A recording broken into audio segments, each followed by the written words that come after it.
மாதா தொலைக்காட்சியில் பணிபுரியும் பிரீத்தி இன்று தனது பிறந்த நாளினை கொண்டாடுகிறார். இவரை வாழ்த்துபவர்கள் குடும்பத்தினர், உறவினர்கள், நண்பர்கள் மற்றும் மாதா தொலைக்காட்சி குடும்பத்தினர். பெங்களூரை சேர்ந்த ஜோனா எலிசபெத் இன்று தனது பிறந்த நாளினை கொண்டாடுகிறார். இவரை வாழ்த்துபவர்கள் அப்பா ரமேஷ், அம்மா எமிலியானா, அக்கா ஜெனி, தம்பி ஜஸ்டின், அம்மாச்சி, தாத்தா ஜஸ்டின், மாமா பிரவீன், அத்தை பிரமிளா, குடும்பத்தினர், உறவினர்கள் மற்றும் நண்பர்கள். ஷெரின் சாய், செராபின் இதாய் இன்று தங்களது பிறந்த நாளினை கொண்டாடுகிறார்கள்.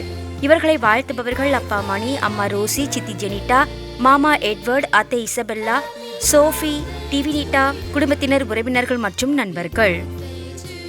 ஸ்டானிஸ்லாஸ் இன்று தனது பிறந்த நாளினை கொண்டாடுகிறார். இவரை வாழ்த்துபவர்கள் பிள்ளைகள், பேரப்பிள்ளைகள், குடும்பத்தினர், உறவினர்கள் மற்றும் நண்பர்கள்.